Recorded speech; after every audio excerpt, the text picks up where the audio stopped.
जय हिंद दोस्तों। इस वीडियो में हम बात करेंगे बिहार के क्लाइमेट के बारे में। तो देखिए, क्लाइमेट स्टार्ट करने से पहले हम समझते हैं कि क्लाइमेट और वेदर इन दोनों में डिफरेंस क्या होता है। तो देखिए, जो क्लाइमेट होता है वो लॉन्ग पीरियड के लिए होता है और जो वेदर है वो शॉर्ट पीरियड के लिए है। जैसे कि अगर आपने कभी गूगल से पूछा होगा कि how is the weather today, हम ये कभी नहीं पूछते कि how is the climate today, क्योंकि जो वेदर है वो शॉर्ट पीरियड के लिए है। तो वेदर या तो एक दिन में बदल सकता है, 2 दिन में बदल सकता है, या मान लीजिए अभी धूप निकली हुई है और कुछ टाइम बाद बारिश होने लगेगी। तो वेदर जो है कभी भी चेंज हो सकता है। लेकिन वहीं जो क्लाइमेट है, क्लाइमेट 1 महीने के बाद या 2 महीने के बाद या 3 महीने के बाद चेंज होता है। तो ये डिफरेंस था क्लाइमेट और वेदर में। अगर हम बात करें इंडिया की कि हमारे इंडिया का क्लाइमेट कैसा है, तो हमारे इंडिया का क्लाइमेट है ट्रॉपिकल मानसून क्लाइमेट, या इसको आप इजी लैंग्वेज में सिर्फ मानसून क्लाइमेट भी बोल सकते हैं। तो अगर आप इंडिया का मैप देखेंगे तो एक साइड में अरेबियन सी प्रेजेंट है, दूसरे साइड में बे ऑफ बंगाल प्रेजेंट है। तो अरेबियन सी और बे ऑफ बंगाल से जो हवाएं चलती हैं उनकी वजह से जो है इंडिया में सीजन्स में चेंजेस आते हैं। इसके अलावा लैटिट्यूड और लॉन्जिट्यूड से भी क्लाइमेट पे काफ़ी इफेक्ट पड़ता है। तो जैसा कि आपको पता है, इंडिया जो है वो ट्रॉपिक ऑफ कैंसर पे लाई करता है, यानी कि जो ट्रॉपिक ऑफ कैंसर की लाइन है वो इंडिया को 2 पार्ट में डिवाइड करती है।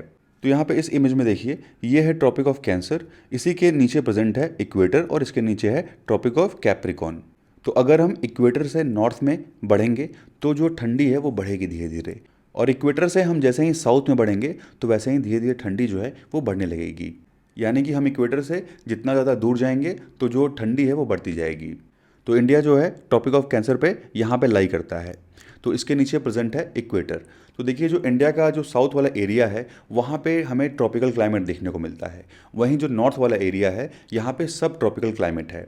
तो हम ये कह सकते हैं कि इंडिया का जो क्लाइमेट है ये ट्रॉपिकल और सब ट्रॉपिकल दोनों का मिक्सर है। तो जो साउथ वाला पार्ट है वो इक्वेटर के थोड़ा पास पड़ता है, जिसकी वजह से यहाँ पे warm and tropical climatic conditions हमको देखने को मिलती हैं। और वहीं दूसरी तरफ जो इंडिया का नॉर्थ वाला पार्ट है ये जो है इक्वेटर से दूर है, इसीलिए यहाँ पे सब ट्रॉपिकल रीजन है। और यहाँ पे जो समर्स हैं वो काफ़ी हॉट होते हैं और जो विंटर्स हैं वो काफ़ी कोल्ड होते हैं। तो ये इफेक्ट हो गया लैटिट्यूड का। लैटिट्यूड के अलावा एल्टीट्यूड का भी इफेक्ट पड़ता है। इसके अलावा प्रेशर, विंड का डायरेक्शन क्या है, विंड का जो फ्लो है वो कैसा है, तो इसकी वजह से भी जो है इफेक्ट पड़ता है। तो देखिए, जो सबसे एक्सेप्टेड क्लासिफिकेशन है क्लाइमेट का वो किया गया है वलामीर कोपेन के द्वारा। इन्हीं के द्वारा दिया गया है कोपेन क्लासिफिकेशन, और इसी को सबसे ज़्यादा एक्सेप्ट किया जाता है। तो अगर आप इंडिया के मैप में देखें तो जो आप ये वाला एरिया देख रहे हैं ये CWG है, क्योंकि इसी एरिया में लाई करता है हमारा बिहार। तो आगे हम समझेंगे कि ये CWG क्या है। तो देखिए, CWG जो है ये monsoon type with dry winter को रिप्रेजेंट करता है। वहीं जो AW है ये ट्रॉपिकल सवाना टाइप को रिप्रेजेंट करता है।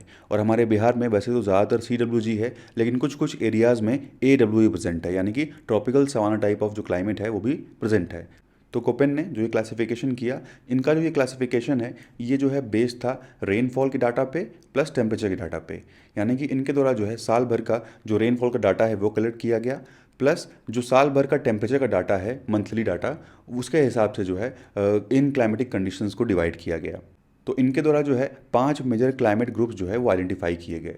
इसमें से जो 4 हैं वो सिर्फ और सिर्फ टेम्परेचर पे बेस्ड हैं, और एक जो है वो प्रेसिपिटेशन पे बेस्ड है।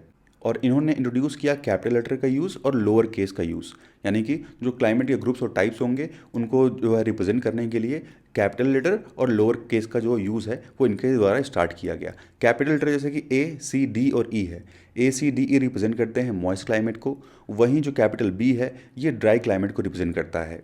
इसके अलावा ड्राई सीजन को रिप्रेजेंट किया गया लोअर केस के थ्रू, यानी कि F, M, W और S। और इसमें से जो F है ये नो ड्राई सीजन को रिप्रेजेंट करता है। जैसे कि कैपिटल में यहाँ पे जो कैपिटल B था ये ड्राई क्लाइमेट को रिप्रेजेंट कर रहा है, उसी तरीके से यहाँ पे उल्टा है, ये जो F है ये नो ड्राई सीजन को रिप्रेजेंट कर रहा है। इसके अलावा एक और काफ़ी एक्सेप्टेड क्लासिफिकेशन है जो कि दिया गया है थॉर्नवाइट के द्वारा, यानी कि ये एक अमेरिकन क्लाइमेटोलॉजिस्ट हैं, चार्ल्स वॉरेन थॉर्नवाइट। तो इनके द्वारा जो है क्लाइमेट को वेजिटेशन के कैरेक्टरिस्टिक्स के हिसाब से डिवाइड किया गया, और इसके लिए इन्होंने प्रेसिपिटेशन का यूज़ किया प्लस टोटल मंथली इवेपोरेशन का यूज़ किया, और कहा कि जो मंथली प्रेसिपिटेशन और इवेपोरेशन की वैल्यू आएगी उससे हमको एक PE इंडेक्स मिल जाएगा। जैसे कि जो एरिड एरियाज़ हैं, यानी कि जो सूखे एरियाज़ हैं, वहाँ पे जो है मॉइस्चर का इंडेक्स नेगेटिव होगा, क्योंकि वहाँ पे जो प्रेसिपिटेशन है वो कम होगा। और इनके द्वारा रेनफॉल के बेसिस पे जो है कई कैटेगरीज में डिवाइड किया गया, जैसे कि वाई रिप्रेजेंट करता है heavy rainfall in all seasons, यानी सभी मौसम में भारी जो बारिश है वो हो रही है। एस रिप्रेजेंट करता है कि रेनफॉल जो है कम है समर सीजन में। डब्ल्यू रिप्रेजेंट करता है कि रेनफॉल कम है विंटर सीजन में, डी रिप्रेजेंट करता है कि सभी सीजन्स में जो रेनफॉल है वो कम है। तो ये था थॉर्न वाइट का क्लासिफिकेशन। इसके अलावा सबसे जो एक्सेप्टेड है वो कोपेन का क्लासिफिकेशन ही है। अब बात करते हैं बिहार के क्लाइमेट की। तो देखिए बिहार हमारा जो है वो 24 डिग्री 20 मिनट और 10 सेकेंड नॉर्थ से लेके 27 डिग्री 31 मिनट और 15 सेकेंड नॉर्थ लैटिट्यूड पे है। बात करें लॉन्जिट्यूड की तो 83 डिग्री 19 मिनट 50 सेकेंड ईस्ट से लेके 88 degree 17 minute 40 second east longitude पे पड़ता है। और हमारे बिहार में मॉनसून टाइप का क्लाइमेट है और बिहार जो है वो सब ट्रॉपिकल जोन में आता है। याद रखिएगा बिहार किस जोन में है, तो सब ट्रॉपिकल जोन में आता है। और बिहार में विंटर्स के टाइम में जो टेम्परेचर होता है वो 0 से 10 डिग्री सेल्सियस के बीच होता है। वहीं समर टाइम में ये टेम्परेचर 35 से 45 डिग्री सेल्सियस के बीच में होता है। जो समर सीज़न है वो अप्रैल से लेके मिड जून तक चलता है और जो मानसून है वो जून से लेके सितंबर तक चलता है, यानी 4 महीने तक मानसून सीज़न होता है बिहार में। इसके अलावा जो एवरेज एनुअल रेनफॉल है वो 1205 मिलीमीटर्स की होती है। और बिहार का जो ईस्टर्न वाला पार्ट है यहाँ पे ह्यूमिड क्लाइमेट है, वहीं बिहार के वेस्टर्न पार्ट में सेमी एरिड क्लाइमेट है। तो बिहार जो है सब ट्रॉपिकल जोन में पड़ता है, जिसकी वजह से बिहार में गर्मी भी ज़्यादा पड़ती है और ठंडी भी ज़्यादा पड़ती है। और इन्हीं क्लाइमेटिक कंडीशंस की वजह से बिहार में क्या होता है, कहीं कहीं बहुत ज़्यादा बारिश हो रही होती है और कहीं कहीं उसी टाइम जो है कहीं कहीं सूखा पड़ा होता है। तो बिहार जो है वो सब ट्रॉपिकल क्लाइमेट जोन में आता है, लेकिन कहीं कहीं कुछ एरियाज़ में जो है कॉन्टिनेंटल टाइप ऑफ क्लाइमेट भी हमको बिहार में देखने को मिलता है। इसीलिए बिहार के क्लाइमेट को हम बोलते हैं मॉडिफाइड कॉन्टिनेंटल क्लाइमेट। तो ज़्यादातर जो बिहार का एरिया है वो सब ट्रॉपिकल जोन में है, लेकिन कुछ एरिया बिहार का जो है वो कॉन्टिनेंटल एरिया में आता है। तो बिहार जो है वो ट्रॉपिक ऑफ कैंसर के नॉर्थ में लाई करता है। कमेंट में आप बताइएगा कि जो ट्रॉपिक ऑफ कैंसर है वो इंडिया के कौन कौन से स्टेट से होके पास करता है। तो बिहार का जो वेस्टर्न वाला हिस्सा है, वेस्टर्न वाले हिस्सा में सेमी एरिड क्लाइमेट है, यानी कि यहाँ पे जो है थोड़ा सा सूखा होता है। वहीं जो ईस्टर्न वाला एरिया है यहाँ पे ह्यूमिड क्लाइमेट है और यहाँ पे बारिश भी काफ़ी ज़्यादा होती है।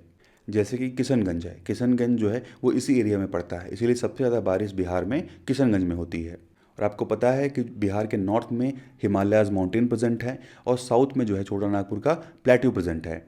और इसी के वजह से जो हवाएं हैं वो ईस्ट से होके वेस्ट की तरफ बिहार में फ़्लो करती हैं, क्योंकि यहाँ माउंटेन्स हैं और यहाँ पे जो है ये प्लेट्यू छोटा नागपुर प्लेट्यू प्रेजेंट है, जिसकी वजह से यहाँ से जो एयर आ रहा है, बे ऑफ बंगाल से जो हवाएं आ रही हैं वो क्या करती हैं कि वो जो है ईस्ट से वेस्ट की तरफ फ़्लो करती हैं। और गर्मी में इसी एरिया से जो गर्म हवाएं हैं वो बहती हैं और ठंडी में इसी एरिया से जो ठंडी हवाएं हैं वो बहती हैं। तो बिहार की जो ईस्टर्न बाउंड्री है वो वेस्ट बंगाल से लगती है और जो वेस्ट बंगाल का एरिया है वहाँ पे ह्यूमिड क्लाइमेट है। तो बिहार वाला जो एरिया है ईस्टर्न एरिया, यहाँ पे भी हमें ह्यूमिड क्लाइमेट देखने को मिलता है। वहीं जो वेस्ट वाला एरिया है उसकी बाउंड्री यूपी से लगती है और यहाँ का जो क्लाइमेट है वो सब ट्रॉपिकल क्लाइमेट है।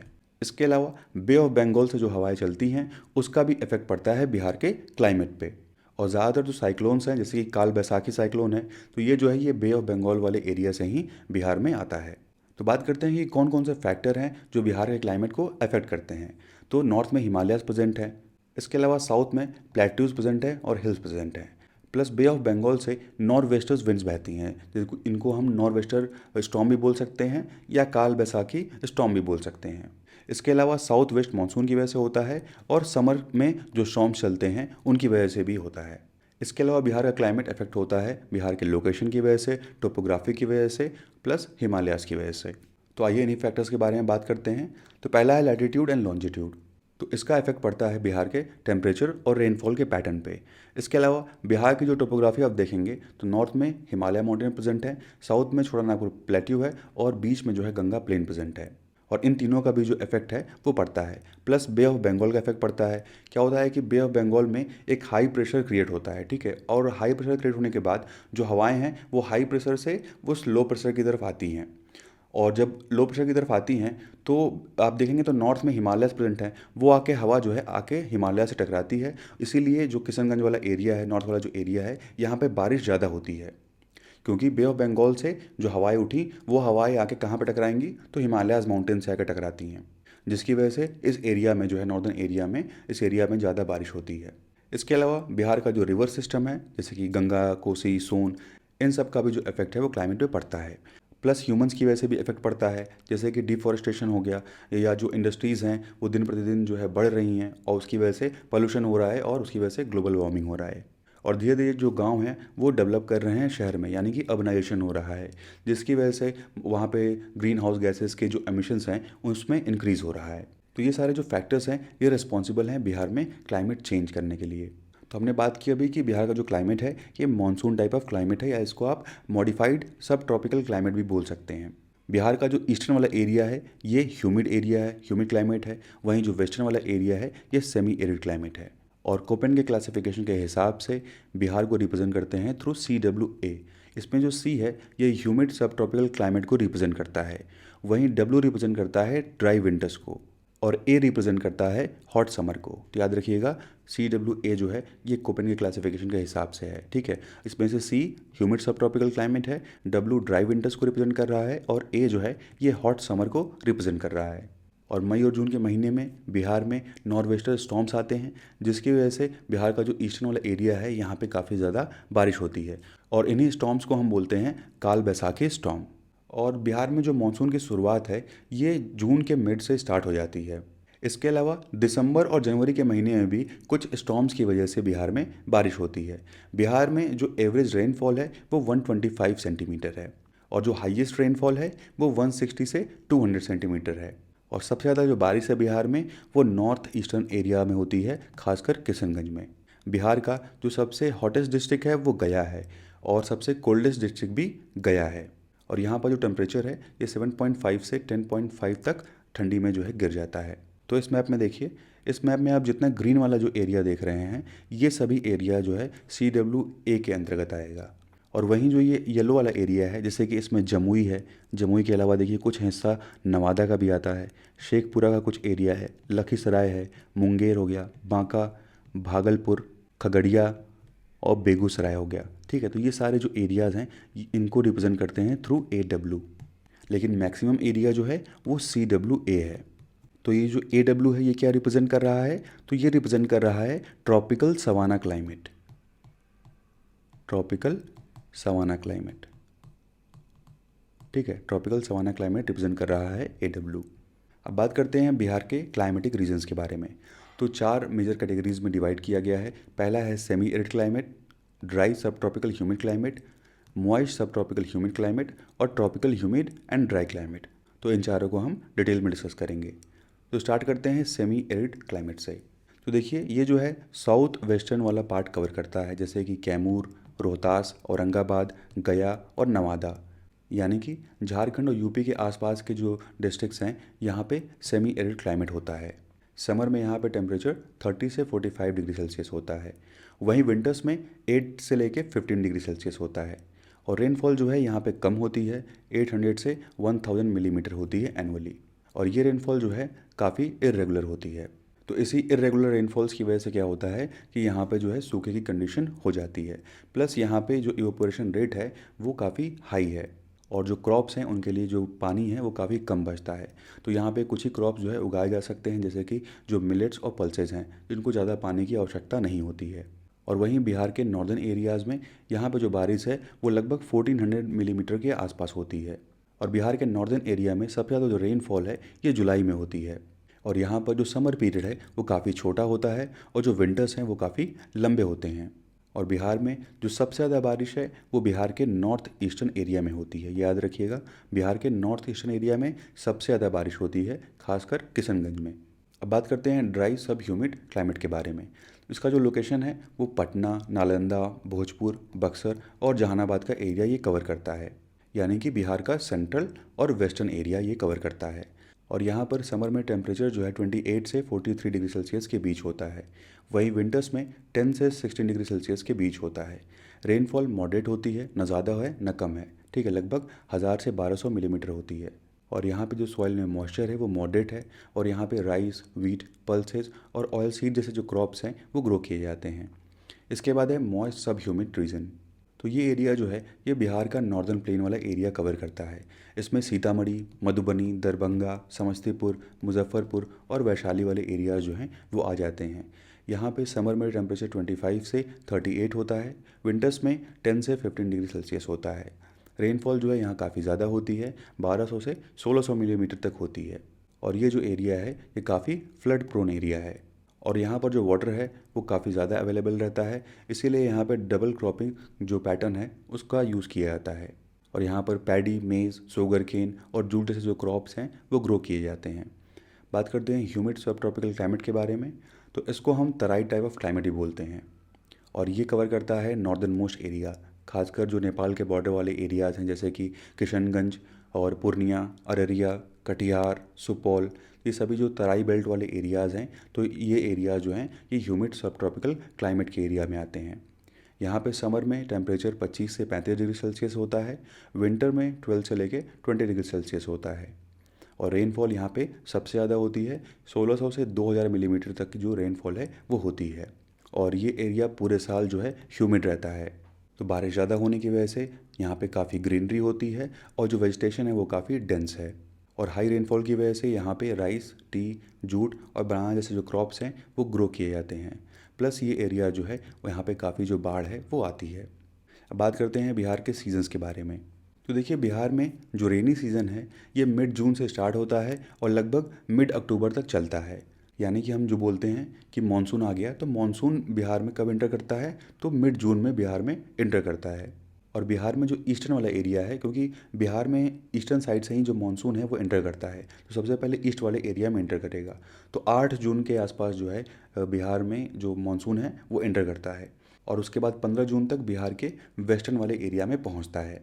तो इसीलिए सबसे पहले नॉर्थ ईस्टर्न वाले एरिया में जो बारिश है वो होती है, फिर ईस्टर्न में होती है, उसके बाद जो तराई क्षेत्र वगैरह हैं यहाँ पे होती है। सबसे ज़्यादा जो बारिश है बिहार में वो जुलाई और अगस्त के महीने में होती है। और बिहार में जो मानसून है वो मिड अक्टूबर तक रहता है, यानी कि जो बारिश का मौसम है वो मिड अक्टूबर तक रहता है।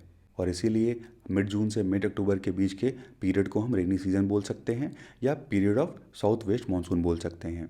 और वहीं जुलाई में बिहार का जो एवरेज टेम्परेचर रहता है वो लगभग 34 डिग्री सेल्सियस रहता है। और लो प्रेशर की वजह से जो साइक्लोन्स हैं वो बे ऑफ बंगाल से आते हैं, क्योंकि वहाँ पे बे ऑफ बंगाल वाले एरिया में एक हाई प्रेशर क्रिएट हो जाता है। और उस हाई प्रेशर के क्रिएट होने की वजह से जो विंड्स हैं वो विंड्स हाई प्रेशर के से लो प्रेशर की तरफ बहने लगती हैं और बहते हुए हिमालय से टकराती हैं, जिसकी वजह से रेनफॉल होता है।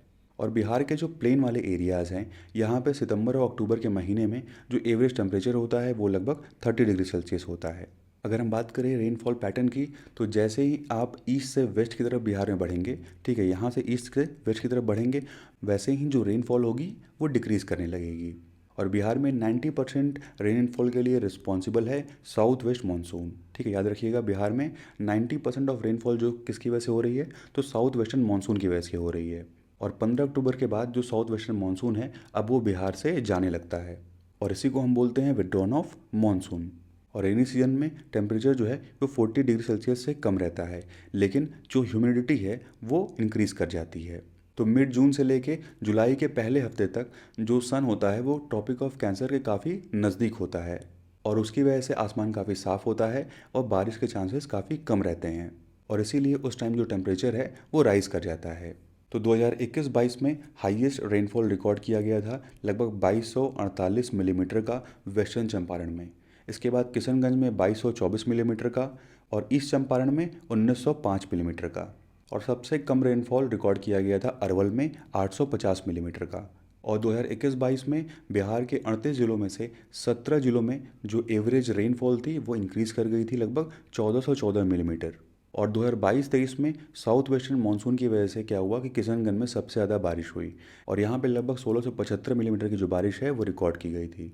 इसके बाद अररिया में 1008 मिलीमीटर की और सबसे कम जो है 320 मिलीमीटर अरवल में रिकॉर्ड किया गया था। बात करते हैं विंटर सीजन की, तो विंटर सीजन बिहार में मिड अक्टूबर से स्टार्ट होता है और फरवरी तक रहता है। तो मिड अक्टूबर तक जो मानसून है वो चला जाता है, लेकिन फिर भी जो नमी है एयर में, जो ह्यूमिडिटी है वो बनी रहती है। और बिहार में जो सबसे कोल्डेस्ट पीरियड होता है वो मिड दिसंबर से जनवरी का पीरियड होता है। और ख़ासकर जो प्लेन वाले एरियाज़ हैं बिहार में, यहाँ पे जनवरी में क्या होता है कि लगभग टेम्परेचर 7.5 डिग्री सेल्सियस से 10 डिग्री सेल्सियस तक गिर जाता है। और हमको बिहार के नॉर्दर्न एरियाज़ में, तराई वाले क्षेत्रों में और जो सदर्न प्लेट्यू वाला एरिया है वहाँ पे जो है फ्रॉस्ट देखने को मिलता है।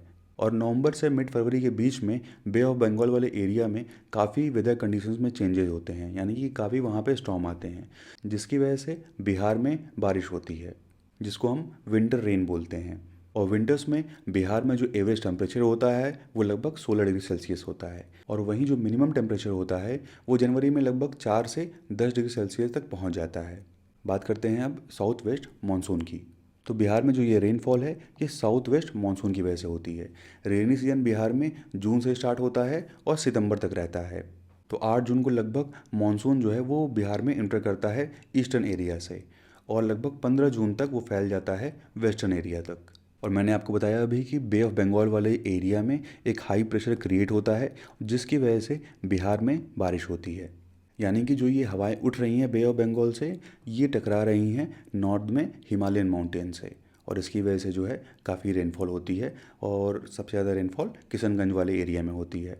और किशनगंज में जो एवरेज रेनफॉल रिकॉर्ड की गई है ये 2177 मिलीमीटर है। तो अब बात करते हैं बिहार में क्लाइमेट चेंज की। तो देखिए, जब रेनफॉल के पैटर्न में चेंज होता है तो उसका सीधा इफेक्ट पड़ता है क्लाइमेट पे। और 2022-23 में बिहार में लगभग 849.1 मिलीमीटर रेनफॉल जो है वो रिकॉर्ड किया गया था, और ये जो है लॉन्ग टर्म एवरेज से काफ़ी कम था। यानी कि पिछले सालों के कंपैरिजन में जो 2022-23 में जो रेनफॉल हुई थी वो काफ़ी कम थी। और जब रेनफॉल कम होगी तो इसका सीधा सीधा जो इफेक्ट है वो कहीं ना कहीं एग्रीकल्चर पे पड़ेगा, क्योंकि आपको पता है कि बिहार की जो इकनॉमी है वो एग्रीकल्चर पर डिपेंडेंट है। तो एग्रीकल्चर काफ़ी इंपॉर्टेंट है बिहार के लिए, और जब रेनफॉल के पैटर्न में चेंज होता है तो उसकी वजह से बिहार के एग्रीकल्चर पे इफेक्ट पड़ता है। इसके अलावा जो लेक्स हैं, नदियां हैं, उनमें पानी कम हो जाएगा, और इसका भी इफेक्ट एग्रीकल्चर पे कहीं ना कहीं पड़ता है। और बिहार में 2001 से 2002 के बीच में लगभग 1009.4 मिलीमीटर की जो रेनफॉल है वो रिकॉर्ड की गई थी। वहीं 2022-23 में केवल 849.1 मिलीमीटर की रेनफॉल रिकॉर्ड की गई। तो आप देख सकते हैं कि दोनों में काफ़ी डिफरेंस है, यानी कि रेनफॉल पैटर्न में चेंज आया है। और 2022-23 में साउथ वेस्ट मानसून की वजह से जून से लेके सितंबर के बीच में बिहार में जो बारिश हुई है उसने जो है लगभग 81.7% कंट्रीब्यूट किया है। यानी कि टोटल जो रेनफॉल है बिहार में उसका 81.7% बारिश हुआ है। किसकी वजह से? तो साउथ वेस्ट मानसून की वजह से। और जून 2024 में बिहार में 78.4 मिलीमीटर जो रेनफॉल है वो रिकॉर्ड की गई थी। और इसको अगर हम पहले के एवरेज से कंपेयर करें तो पहले का जो एवरेज है 163.3 मिलीमीटर है, और रिकॉर्ड कितना किया गया? 78.4 मिलीमीटर। तो अगर आप डिक्रीज़ देखेंगे तो यहाँ पे लगभग 52% का डिक्रीज़ है। वहीं जुलाई 2024 में 241.3 मिलीमीटर की रेनफॉल रिकॉर्ड की गई थी। नॉर्मल जो है वो 340.5 मिलीमीटर है, यानी कि टोटल डिक्रीज़ कितना हो गया? 29% का डिक्रीज़ हो गया। और अगस्त 2024 में 260 मिलीमीटर रिकॉर्ड किया गया था, और इसके पहले 271.9 मिलीमीटर था, यानी कि यहाँ भी 4% का डिक्रीज़ हुआ है। तो आप देख सकते हैं कि जून में भी डिक्रीज़ किया है, जुलाई में भी डिक्रीज़ किया है, और अगस्त में भी डिक्रीज़ किया है। और वहीं सितंबर में रेनफॉल जो है 218 मिलीमीटर हुई लगभग, और उसके पहले जो एवरेज था वो लगभग 216 मिलीमीटर था। तो यहाँ पे लगभग 1% का इंक्रीज़ देखने को मिला है। लेकिन बाकी 3 महीने में केवल डिक्रीज़ हुआ है, और सबसे ज़्यादा डिक्रीज़ हुआ है वो जून के महीने में हुआ है। और एक ऑफिशियल रिपोर्ट के अकॉर्डिंग बिहार में जो 4 महीने का ये मानसून सीज़न रहता है, इस 4 महीने के मानसून सीज़न में केवल 53 डेज़ के लिए ही बारिश हुई थी। लेकिन सबसे बड़ा जो यहाँ पे कंसर्न है वो ये है कि बिहार के 38 ज़िलों में से 19 ज़िले ऐसे थे जहाँ पे रेनफॉल का अमाउंट काफ़ी डिक्रीज़ किया, यानी कि लगभग 20% से लेके 53% तक कहीं कहीं डिक्रीज़ किया है। और इसकी वजह से सीधा सीधा इफेक्ट एग्रीकल्चर को पड़ेगा, चाहे वो रबी के क्रॉप्स हों चाहे वो खरीफ के क्रॉप्स हों, इन दोनों को इफेक्ट पड़ेगा इसका। इसके अलावा आईएमडी पटना के रिपोर्ट के अकॉर्डिंग 53% लेस रेनफॉल हुई है सारण डिस्ट्रिक्ट में, 49% वैशाली में, 46% कम हुई है मुजफ्फरपुर में, और 44% कम हुई है समस्तीपुर में। प्लस आईएमडी पटना ने ये भी बताया कि कुछ डिस्ट्रिक्ट्स ऐसे थे जहाँ पे एवरेज से अधिक रेनफॉल हुई, जैसे कि नवादा, अरवल, शेखपुरा, औरंगाबाद और गया। यहाँ पे एबव नॉर्मल जो रेनफॉल है वो रिकॉर्ड किया गया है। लेकिन ये जो 4 डिस्ट्रिक्ट्स आप देख रहे हैं, वैशाली, मुजफ्फरपुर, समस्तीपुर और सारण, यहाँ पर जो रेनफॉल है वो काफ़ी कम है, और इसीलिए जो ये एरियाज़ हैं यहाँ पे सूखा ज़्यादा रहता है। तो देखिए, एक सीनियर साइंटिस्ट हैं अब्दुल सत्तार, और ये Rajendra Prasad central agriculture university Pusa के हैं। और इनके द्वारा कहा गया है कि जो क्लाइमेट चेंज है इसने मानसून को काफ़ी अनप्रेडिक्टेबल बना दिया है और अनसर्टेन बना दिया है, और इसी इरेगुलर रेनफॉल की वजह से जो रेनी डेज़ का जो दिन होता है वो अब डिक्रीज़ कर रहा है, कम हो रहा है। बात करते हैं टेम्परेचर की। तो बिहार जो है वो सब ट्रॉपिकल एरिया में आता है। बिहार में गर्मी भी ज़्यादा पड़ती है और ठंडी भी ज़्यादा पड़ती है। 2021 में पटना के मेट्रोलॉजिकल सेंटर के द्वारा रिकॉर्ड किया गया था कि यहाँ पे जो annual average surface air temperature था वो लगभग 24 डिग्री सेल्सियस था, और ये बिहार के लॉन्ग टर्म एवरेज टेम्परेचर से लगभग 0.1 डिग्री सेल्सियस ज़्यादा है। और पटना के इसी सेंटर ने रिकॉर्ड किया कि बिहार में 2022-23 में ये टेम्परेचर 24.7 डिग्री सेल्सियस हो गया, और जो एवरेज मिनिमम टेम्परेचर था ये 7.1 डिग्री सेल्सियस था। और 2021 में जो एवरेज मिनिमम टेम्परेचर था स्टेट का वो 30 डिग्री सेल्सियस हो गया था, और वहीं जो एवरेज मैक्सिमम टेम्परेचर था ये 42.3 डिग्री सेल्सियस हो गया था। और 2021 में जो एनुअल एवरेज मैक्सिमम टेम्परेचर है ये 0.3% कम था लॉन्ग टर्म एवरेज टेम्परेचर के, और वहीं जो एनुअल एवरेज मिनिमम टेम्परेचर है ये मिनिमम टेम्परेचर 0.4 डिग्री सेल्सियस से बढ़ गया था। तो इसका मतलब हम समझ सकते हैं कि ये जो इफेक्ट पड़ रहा है ये इफेक्ट ग्लोबल वार्मिंग को शो कर रहा है। कमेंट में आप ये बताइएगा कि वो कौन कौन सी गैसेज हैं जो ग्लोबल वार्मिंग को कॉज करती हैं। तो बिहार में क्लाइमेट चेंज का काफ़ी इफेक्ट पड़ रहा है, जैसे कि इसकी वजह से जो एवरेज टेम्परेचर है, एवरेज मीन टेम्परेचर है, वो इंक्रीज़ कर रहा है। और पिछले 10 सालों में अगर हम देखेंगे तो पिछले 10 सालों में 0.8 डिग्री सेल्सियस से जो एवरेज टेम्परेचर है वो इंक्रीज़ किया है। और ये भी कहा जा रहा है कि 2040 तक आते आते जो मिनिमम विंटर टेम्परेचर है वो लगभग 0.5 डिग्री सेल्सियस से 1 डिग्री सेल्सियस तक बढ़ने के चांसेस हैं। इसके अलावा टेम्परेचर में इस इंक्रीज़ की वजह से जो क्रॉप साइकिल्स है इन पे भी इफेक्ट पड़ता है। बिहार के कुछ क्रॉप्स ऐसे हैं जो टाइम से पहले ही राइपन कर रहे हैं, और इसकी वजह से जो पैदावार है वो कम हो रही है, यानी कि जो प्रोडक्शन है वो कम हो रहा है। इसके अलावा इरेगुलर रेनफॉल भी एक बहुत बड़ी समस्या है। इसकी वजह से क्या होता है कि जो फसलें होती हैं कई फसलें बर्बाद हो जाती हैं। और 2019 से लेकर 2023 के बीच में अगर हम देखेंगे तो यहाँ पे हमको 22% डिक्रीज़ देखने को मिला है रेनफॉल में, यानी कि इन 5 सालों में रेनफॉल जो है वो लगभग 22% घट चुकी है। नेक्स्ट प्रॉब्लम है फ्लड की और सूखे की, यानी कि एक ही टाइम पे एक जगह पे सूखा है बिहार में और एक जगह पे बाढ़ आई हुई है। तो बिहार का जो टोटल एरिया है उस एरिया का 73% एरिया ऐसा है जो कि बाढ़ग्रस्त एरिया है, यानी कि फ्लड प्रोन एरिया है। इसके अलावा लाइटनिंग स्ट्राइक के जो इंसिडेंट्स हैं बिहार में वो भी इंक्रीज़ कर गए हैं। 2010 से लेके अभी तक देखेंगे तो इसमें जो है 34% का इंक्रीज़ हुआ है। प्लस बिहार में कोल्ड वेव्स भी इंक्रीज़ कर गई हैं, पहले से काफ़ी ज़्यादा जो कोल्ड वेव्स हैं वो हो गई हैं। इसके अलावा वेक्टर बॉर्न डिजीज़ की समस्या भी बढ़ गई है। टेम्परेचर बढ़ रहा है और टेम्परेचर बढ़ने की वजह से जो वेक्टर बॉर्न डिजीज़ हैं इनकी भी जो प्रॉब्लम है वो इंक्रीज़ कर रही है। आईआईटी के द्वारा एक स्टडी की गई थी और इसमें कहा गया था कि इंडिया के जो टॉप 50 डिस्ट्रिक्ट्स हैं इसमें से 14 डिस्ट्रिक्ट्स जो काफ़ी सेंसिटिव हैं क्लाइमेट चेंज में वो बिहार के डिस्ट्रिक्ट्स हैं। अब बात करते हैं कि सरकार ने क्या स्टेप लिया है क्लाइमेट चेंज को एड्रेस करने के लिए।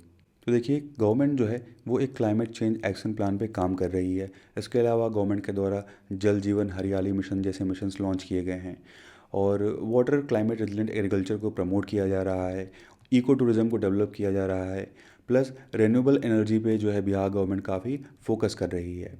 इसके अलावा पाइप नेचुरल गैस के यूज़ को प्रमोट किया जा रहा है, और रूफ टॉप पे सोलर पैनल आपको देखने को मिल रहे होंगे तो उसको प्रमोट किया जा रहा है। प्लस जो ऐसे इंडस्ट्रीज़ सेक्टर जैसे कि फूड प्रोसेसिंग इंडस्ट्रीज़ हो गई, आईटी इंडस्ट्रीज़ हो गई, इनको इनकरेज किया जा रहा है। प्लस एथनॉल का प्रोडक्शन इंक्रीज़ किया जा रहा है, क्योंकि एथनॉल जो है वो काम में आता है पेट्रोल में ब्लेंडिंग करने के लिए, जिसकी वजह से जो पोल्यूशन है वो कम होता है। प्लस जो वेस्ट को मैनेज करने की जो पॉलिसीज़ हैं उसको जो है मजबूत बनाया जा रहा है, और ऑर्गेनिक फर्टिलाइजर्स के यूज़ को प्रमोट किया जा रहा है। तो ये सारे जो स्टेप्स हैं वो सरकार ले रही है क्लाइमेट चेंज को एड्रेस करने के लिए। अब बात करते हैं बिहार गवर्नमेंट के कुछ प्रोग्राम और स्कीम्स के बारे में। तो गवर्नमेंट ने क्लाइमेट चेंज को एड्रेस करने के लिए लॉन्च किया था Bihar state climate change action plan, और ये जो है 2011 में ही लॉन्च किया गया था। यानी कि आप समझ सकते हैं कि जो पेरिस एग्रीमेंट है ये 2015 में इंडिया ने एक्सेप्ट किया था पेरिस एग्रीमेंट, ठीक है, और उसके पहले ही 4 साल पहले ही बिहार ने ये लॉन्च किया था। तो जो पेरिस एग्रीमेंट है इसका मेन एम था कि जो एवरेज ग्लोबल टेम्परेचर है इसके इंक्रीज़ को हम 2% से रोक पाएँ, और कोशिश ये करें कि कम से कम 1.5% तक लिमिट करें। तो बिहार गवर्नमेंट ने क्लाइमेट चेंज लर्निंग लेबोरेटरी का निर्माण किया है पटना बॉटनिकल गार्डन में। और ये जो क्लाइमेट चेंज लर्निंग लेबोरेटरी है ये किसके पार्टनरशिप के साथ बनी है, तो strategic partnership for implementing the Paris agreement project, और department of environment forest climate change के द्वारा जो है ये climate change learning laboratory Patna botanical garden में इस्टेब्लिश की गई है। और ये जो प्रोजेक्ट है इसको इम्प्लीमेंट किया जा रहा है by the European union delegations. तो इंडिया में यूरोपियन यूनियन डेलीगेशन के द्वारा जो है इस प्रोजेक्ट को इम्प्लीमेंट किया जा रहा है। प्लस इसमें कोलेबोरेट कर रहे हैं जर्मन फेडरेशन इंटरप्राइजेस, और जो फंडिंग है ये यूरोपियन यूनियन पार्टनरशिप इंस्ट्रूमेंट और German federal ministry of environment, natural conservation, nuclear safety and consumer protection के द्वारा जो है ये फंडिंग की जा रही है। और इस क्लाइमेट चेंज लर्निंग लेबॉर्ट्री के लिए जो नोडल एजेंसी है ये है central ministry of environment, forest and climate change. और इस लेबॉर्ट्री का इनाग्रेशन 17 जुलाई 2022 को किया गया था। और इस लेबॉर्ट्री का जो मेन एम है, जो मेन गोल है, वो ये है कि लोगों को क्लाइमेट चेंज के बारे में जो है जागरूक किया जा सके, और लोग ये कोशिश किया जाए कि लोग जो हैं वो कम से कम पोल्यूशन को कॉज करें। अब बात करते हैं फॉरेस्ट लैंड यूज़ के चेंज के बारे में। तो हमारे आसपास धीरे धीरे जो इंडस्ट्रीज़ हैं उनका नंबर बढ़ते जा रहा है, आबादी जो है वो बढ़ रही है। इसके अलावा रोड्स के कंस्ट्रक्शन या जो रेलवेज़ हैं उनके कंस्ट्रक्शन में इंक्रीज़ हो रहा है। प्लस आपको कई माइनिंग प्रोजेक्ट्स दिखेंगे, कई जो इरिगेशन के प्रोजेक्ट्स हैं वो दिखेंगे, या आपके आसपास कई जो डेवलपमेंट की एक्टिविटीज़ हैं वो कहीं ना कहीं चल रही होती हैं। और इसकी वजह से जो फॉरेस्ट के रिसोर्सेज होते हैं वो धीरे धीरे डिप्लीट करते हैं, धीरे धीरे ख़त्म होते रहते हैं।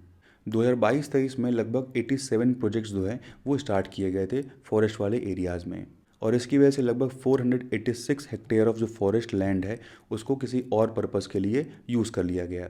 और इसी को देखते हुए जो department of environment, forest and climate change है, इनके द्वारा जो है कई एफॉरेस्टेशन प्रोग्राम लॉन्च किए गए हैं ताकि स्टेट में जो ग्रीन कवर है उसको इंक्रीज़ किया जा सके, बढ़ाया जा सके। जैसे कि 2019 में लॉन्च किया गया जल जीवन हरियाली कैंपेन। तो बिहार सरकार ने लॉन्च किया जल जीवन हरियाली कैंपेन, और इस कैंपेन की जो नोडल एजेंसी है ये है फॉरेस्ट डिपार्टमेंट ऑफ बिहार। और इनका मेन एम ये था कि इनको जो है नर्सरीज इस्टेब्लिश करना था, प्लस स्टेट में कई जगह जो है ट्री प्लांटिंग वो करनी थी। यानी कि मेन एम था कि स्टेट में जो ग्रीनरी है उसको बढ़ाया जाए और लोगों को इनक्रेज किया जाए कि आप भी जो है वो पेड़ लगाइए, वाटर को कंजर्व करिए, इन्वायरमेंट को प्रोटेक्ट करिए। तो इस कैंपेन का ये मेन एम था। इसके अलावा chief ministers private nursery scheme के अंतर्गत एक प्लान बनाया गया कि 2022-23 के बीच में लगभग 2.7 लाख जो प्लांट्स हैं वो लगभग 27 नर्सरीज़ में जो हैं लगाए जाएंगे। बात करते हैं mission 2.51 crore tree plantation campaign के बारे में। तो जल जीवन हरियाली कैंपेन के ऑब्जेक्टिव पे ही लॉन्च किया गया ये ट्री प्लांटेशन कैंपेन, और इसमें कहा गया है कि जो पब्लिक हैं, पब्लिक को इन्वॉल्व किया जाएगा इन द ट्री प्लांटेशन। और इसमें टारगेट था कि 9 अगस्त 2020 तक जो है, यानी कि अर्थ डे के दिन तक हम ये जो सारे पेड़ है वो लगा दें।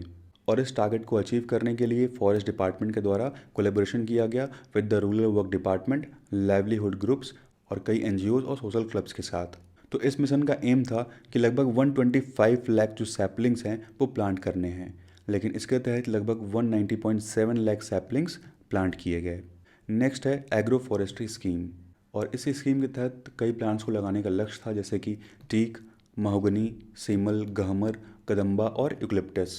और 2012-13 में ये स्कीम स्टार्ट हुई थी, और 2022-23 तक आते आते लगभग 11.75 लाख सैपलिंग्स जो हैं वो प्लांट किए गए एग्रो फॉरेस्ट्री स्कीम के तहत। इसके अलावा फरवरी 2021 में बिहार स्टेट गवर्नमेंट और यूनाइटेड नेशन न्यूक्लियर प्रोग्राम ने एक एग्रीमेंट साइन किया, climate adaptation and low carbon development pathways. और बिहार के Bihar state pollution control board के द्वारा जो है एक मेमोरेंडम ऑफ अंडरस्टैंडिंग यानी कि एमओयू साइन किया गया यूनाइटेड नेशन एनवायरनमेंट प्रोग्राम के साथ। और यहाँ पर टारगेट ये रखा गया कि 2070 तक हमको जो कार्बन का एमिशन है इसको मिनिमाइज़ करना है। तो बात करते हैं क्लाइमेट चेंज के लेटेस्ट डाटा के बारे में। तो क्लाइमेट चेंज परफॉर्मेंस इंडेक्स 2025 का ये इंडेक्स है, और इस इंडेक्स में टॉप 3 में कोई भी कंट्रीज़ नहीं है। चौथे नंबर पे डेनमार्क है। टॉप 3 रैंक किसी भी कंट्री को नहीं दी गई है। तो क्लाइमेट चेंज परफॉर्मेंस इंडेक्स को इवेलुएट करने के लिए इनके द्वारा जो है 14 इंडिकेटर्स का यूज़ किया जाता है, और ये 14 इंडिकेटर्स जो हैं वो 4 कैटेगरीज में डिवाइडेड हैं, जिसमें से 40% है ग्रीन हाउस एमिशंस, 20% है रिन्यूएबल एनर्जी, और 20% है एनर्जी यूज़, 20% है क्लाइमेट पॉलिसी। तो इन 4 कैटेगरीज़ के बेसिस पे ये जो इंडेक्स है ये निकाला जाता है। और बात करें इंडिया की रैंकिंग की, तो 2023 में इंडिया की 8th रैंक थी, 2024 में 7th रैंक थी, और इस साल इंडिया की 10th रैंक है, यानी कि 3 रैंक का ड्रॉप हुआ है। लेकिन फिर भी इंडिया जो है वो टॉप 10 कंट्रीज़ में है। जो लोवेस्ट कंट्रीज़ हैं इसमें ईरान, सऊदी अरेबिया, यूएई और रशिया शामिल हैं। यहाँ आप देख सकते हैं, यहाँ टॉप 3 में कोई नहीं है। डेनमार्क चौथे नंबर पे है, इंडिया जो है वो 10वें नंबर पे है। तो इस वीडियो में इतना ही दोस्तों। इसका जो नोट्स है आपको टेलीग्राम चैनल पे मिल जाएगा। Thank you and thanks for watching.